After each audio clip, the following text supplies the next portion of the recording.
일부 알트코인은 왜 탄생했는가? 비트코인의 한계와 대항마의 등장. 2009년 비트코인이 세상에 등장했을 때 암호화폐 세계는 단순했습니다. 탈중앙화된 디지털 화폐, 이것이 비트코인의 핵심 가치였죠. 하지만 시간이 지나며 사람들은 깨닫기 시작했습니다. 비트코인만으로는 모든 걸 해결할 수 없다. 속도는 느렸고 확장성은 제한적이며 기능은 너무 단순했습니다. 그 틈 사이로 새로운 프로젝트들이 고개를 들기 시작했고, 그것이 바로 알트코인의 탄생 배경입니다. 최초의 알트코인 중 하나는 2011년 등장한 라이트코인 LTC, 비트코인의 속도를 보완한 버전이었죠. 이후 수백, 수천 개의 알트코인이 폭발적으로 등장합니다. 어떤 코인은 결제 속도를 빠르게 만들었고, 어떤 코인은 프라이버시를 강화했으며, 어떤 코인은 스마트 계약을 구현해 완전히 새로운 시대를 열었습니다. 특히 2015년 이더리움의 등장은 암호화폐 역사의 대변곡점이 됩니다. 스마트 계약 기반 블록체인이 등장하면서 코인은 단순한 돈이 아닌 프로그램 가능한 자산으로 확장됐죠. 이후 알트코인은 투자자, 기업, 개발자들에게 새로운 기회를 제공합니다. 하지만 동시에 사기, 과열, 불량 프로젝트도 대거 등장했죠. 알트코인의 역사는 혁신과 혼란이 공존하는 서사입니다. 그 시작을 이해하는 것이 전체 알트코인 세계를 보는 첫 단계입니다. 2부 알트코인의 주요 종류 기능별로 완전 정리. 알트코인은 종류가 너무 많아 보이지만 실제로는 몇 가지 카테고리로 나눌 수 있습니다. 첫 번째는 결제형 코인, 라이트코인, 리플 XRP, 스텔라 XLM 등이 대표적이죠. 이들의 목적은 빠른 송금과 저렴한 수수료입니다. 두 번째는 스마트 계약 플랫폼 코인, 이더리움 ETH, 솔라나 SOL, 아발란체 AVAX, 카르다노 ADA 등이 해당됩니다. 이들은 그 자체가 일종의 운영체제 OS 역할을 합니다. 세 번째는 프라이버시 코인, 모네로 XMR, 지캐시 JC가 대표적입니다. 송금 내역이 공개되지 않도록 설계된 코인들이죠. 네 번째는 디파이 코인, 유니스왑, 에이브, 컴파운드 등이 있습니다. 중앙 없이 금융 기능을 수행하는 코인들이죠. 다섯 번째는 거버넌스 코인, 프로젝트 의사결정 투표권을 가진 코인입니다. 여섯 번째는 스테이블 코인, USDT, USDC처럼 법정화폐에 연동되어 가격이 변하지 않도록 설계됐습니다. 마지막은 밈코인, 도지코인, 시바이누처럼 커뮤니티 파워로 움직이는 코인들이죠. 이 분류만 이해해도 시장의 80%는 파악한 것입니다. 3부 알트코인의 기술적 구조 블록체인의 동작 방식. 알트코인이 어떻게 돌아가는지 알기 위해선 블록체인을 이해해야 합니다. 블록체인은 데이터를 한 블록씩 묶어 연결하는 구조입니다. 거래가 발생하면 검증자들이 이를 확인해 블록에 담습니다.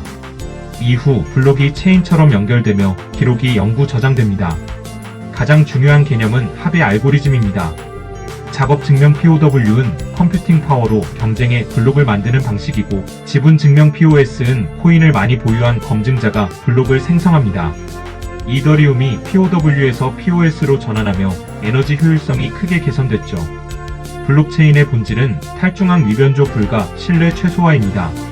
수많은 노드가 참여해 네트워크를 운영하기 때문에 중앙이 없어도 시스템이 돌아가는 구조입니다.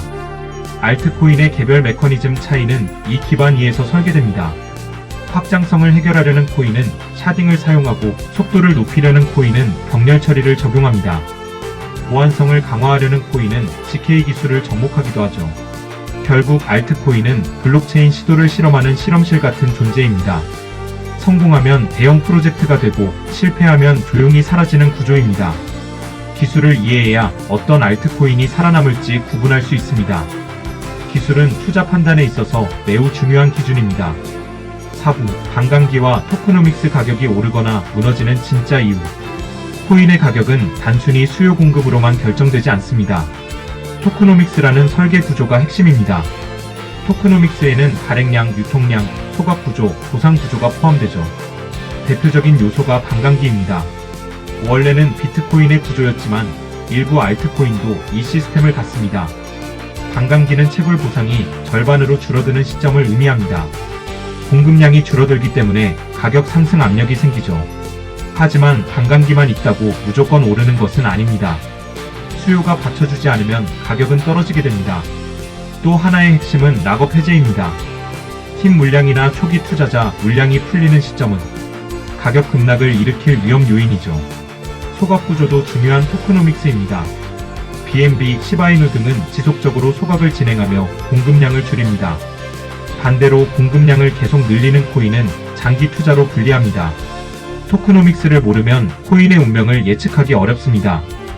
코인은 기술 토크노믹스 두 기둥이 안정돼야 시장에서 살아남습니다. 반감기는 그중 하나의 요소일 뿐입니다. 좋은 토크노믹스를 가진 코인은 가격 안정성이 높습니다. 반대로 잘못 설계된 코인은 결국 제로가 됩니다. 오브 ICO, IEO, IDO 알트코인은 어떻게 탄생하고 자금을 모으는가? 알트코인이 실제로 어떻게 만들어지고 판매되는지 알아봅시다. 초기 자금 조달 방식은 주로 ICO에서 시작됐습니다. 2017년 ICO 붐은 암호화폐 역사상 가장 뜨거운 광풍이었죠. 누구나 종이백서 하나만 가지고 수억 원을 모으던 시절입니다. 하지만 사기와 규제 문제로 시장이 혼란에 빠지게 됩니다. 대표적으로 건도형의 루나 코인이 존재하죠. 이후 거래소가 직접 검증하는 IEO가 등장합니다. 바이낸스 런치패드가 대표적인 플랫폼이죠. IEO는 신뢰도를 높였지만 여전히 위험성은 남아있습니다. 최근에는 탈중앙화 거래소에서 진행되는 IDO가 인기입니다. 누구나 프로젝트를 올릴 수 있다는 장점이 있지만 거품과 변동성이 매우 큽니다. 프로젝트는 토큰을 발행해 투자자에게 판매하고 그 자금을 활용해 생태계를 확장합니다. 코인의 가격은 토큰 판매 구조가 어떤지에 따라 크게 달라집니다. 초기 투자자의 물량 분배가 너무 많다면 위험합니다. 팀 물량 락업이 짧으면 더 위험합니다. 반대로 사용자 보상이 많고 팀 물량이 적으면 안정성이 높습니다. ICO, IEO, IDO는 코인의 시작점이지만 동시에 가장 위험한 지점이기도 합니다. 어떻게 발행됐는가는 어떻게 움직일 것인가를 결정합니다. 이를 모르면 코인을 이해했다고 말할 수 없습니다. 6부 디파이와 알트코인 금융을 탈중앙화한다는 의미. 알트코인의 가장 큰 발전 중 하나는 디파이의 등장입니다. 디파이는 탈중앙화 금융을 의미합니다. 은행 없이 대출 예치, 스왑, 파생 상품을 구현하는 구조죠. 스마트 계약이 금융의 중개 역할을 대신합니다. 대표적 프로토콜은 유니스왑, 허브, 에이브 등이 있습니다. 디파이는 알트코인의 실사용성을 폭발적으로 확장합니다. 토큰을 예치해 이자를 받고 토큰을 빌리고 토큰끼리 자동으로 교환할 수 있죠. 하지만 디파이는 위험성도 큽니다. 가격 변동성, 해킹, 스마트 계약 취약점이 존재합니다. TVL 스테이킹된 자산 규모이 곧 신뢰도 지표가 됩니다. 디파이 코인은 프로젝트 파워와 금액 규모에 따라 가치가 결정됩니다. 디파이가 성장하면 플랫폼 코인의 가치도 함께 상승합니다. 예를 들어 이더리움 디파이가 성장하면 ETH의 사용량이 늘어나죠. 레이어의 성장도 디파이 확장과 맞물려 있습니다. 결국 디파이는 알트코인의 생태계를 총체적으로 강화합니다. 하지만 규제 이슈는 여전히 큰 변수로 남아 있습니다. 디파이가 금융의 미래가 될지 일시적 실험으로 끝날지는 앞으로 10년이 결정할 것입니다. 7부 기관 투자자의 알트코인 진입 새로운 게임의 시작. 암호화폐 시장 초창기에는 기관 투자자가 거의 없었습니다. 시장이 너무 변동성이 크고 신뢰도가 낮았기 때문입니다. 하지만 시간이 지나며 기관 투자자의 시각이 달라집니다. 비트코인 ETF 승인 이후 자금이 대규모로 유입되기 시작했죠. 기관의 관심은 곧 알트코인 시장으로 확장됐습니다. 특히 이더리움은 디지털 오일로 평가받으며 기관의 표적이 됩니다. 솔라나, 폴리곤 같은 LLL도 점차 기관의 포트폴리오에 포함됐습니다. 하지만 기관은 절대 감성으로 투자하지 않습니다. 기술력 거버넌스 토크노믹스 규제 리스크를 철저히 분석합니다. 기관의 진입은 알트코인 시장의 안정성을 높입니다. 동시에 변동성을 줄이고 가격 흐름을 예측 가능하게 만듭니다. 기관의 특징은 장기 투자 대규모 매수입니다. 개인처럼 단타로 움직이지 않습니다.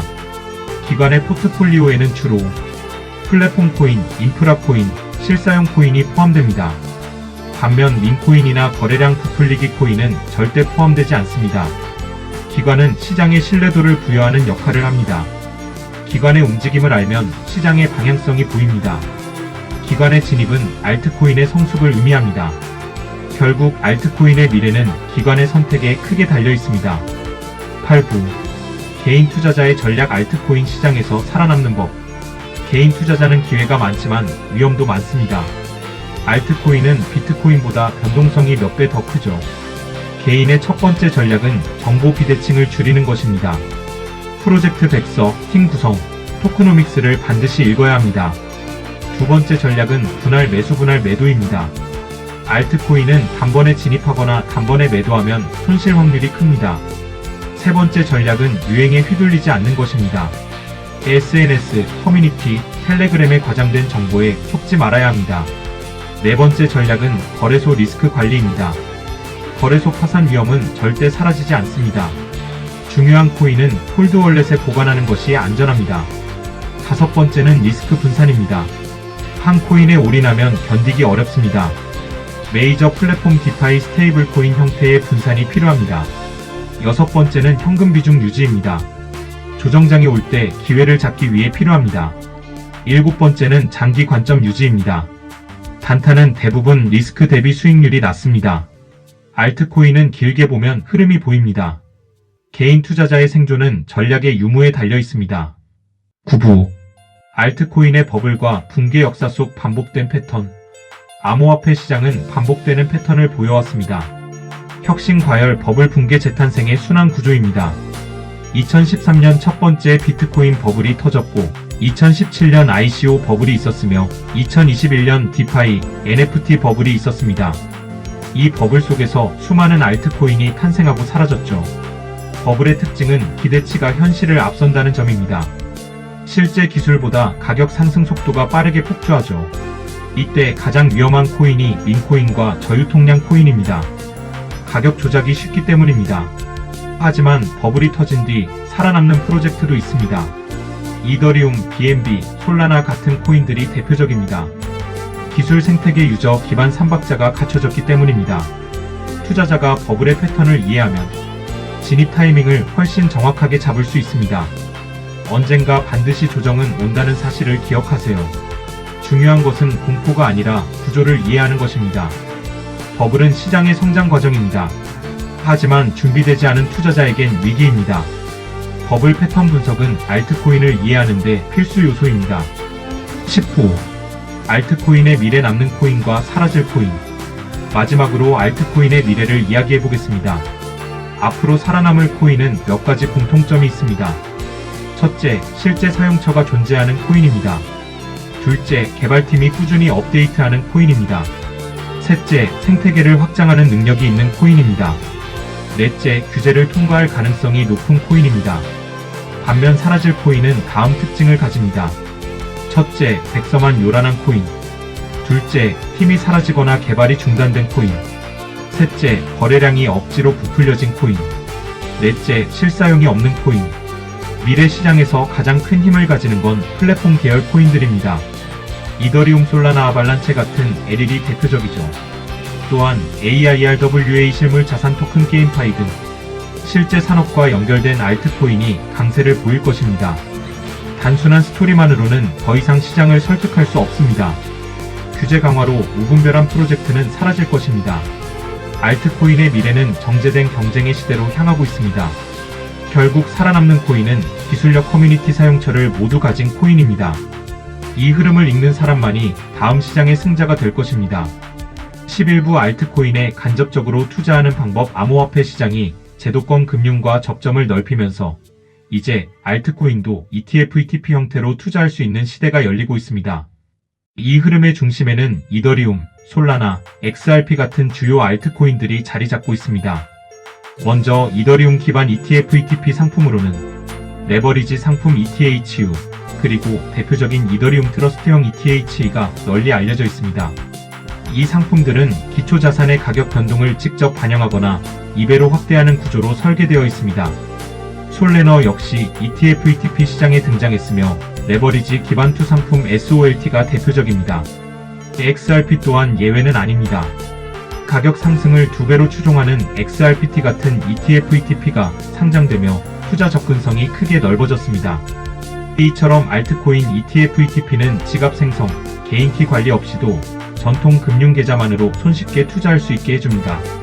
이는 특히 기관 투자자에게 큰 의미를 가지는데 암호화폐 자체를 보유하지 않고도 포트폴리오 구성에 활용할 수 있기 때문입니다. 개인 투자자 입장에서도 글로벌 거래소 없이 한국, 미국 증권 계좌로 접근 가능하다는 점이 장점입니다. 하지만 모든 알트코인 ETF가 선물 기반은 아닙니다. 현재 대부분은 선물 레버리지 파생형 구조입니다. 즉, 코인을 실제로 보유하는 ETF가 아니라 가격 변동을 추종하는 상품이 많다는 뜻입니다. 따라서 알트코인 ETF가 있다, 안전하다는 공식은 성립하지 않습니다. 레버리지 ETF의 경우 하루 변동률을 기준으로 수익률이 계산되므로 장기 보유에는 매우 취약할 수 있습니다. 하지만 단기 트레이딩에는 강력한 도구가 되며 활발한 투자자들에게는 높은 기회가 되기도 합니다. ETF 등장 자체는 알트코인의 제도권 편입을 의미합니다. 기존에는 비트코인, 이더리움 중심이었지만 이제 알트코인들도 새로운 금융상품으로 인정받기 시작한 흐름입니다. 특히 SOLETH XRP는 네트워크 성장성과 기관 수요 덕분에 ETF 도입이 더욱 확산되는 중입니다. 앞으로 더 다양한 알트코인 ETF가 등장하면 시장 유입 자금 규모가 크게 증가할 가능성이 높습니다. 알트코인을 직접 보유하는 시대에서 ETF를 통해 전통 금융 안에서 투자하는 시대로 변화가 진행 중입니다. SOLT, ETHU, ETHE, XRPT의 등장은 바로 그 변화의 신호탄이며 이 흐름을 먼저 이해하는 사람이 시장에서 가장 앞서 나갈 수 있습니다.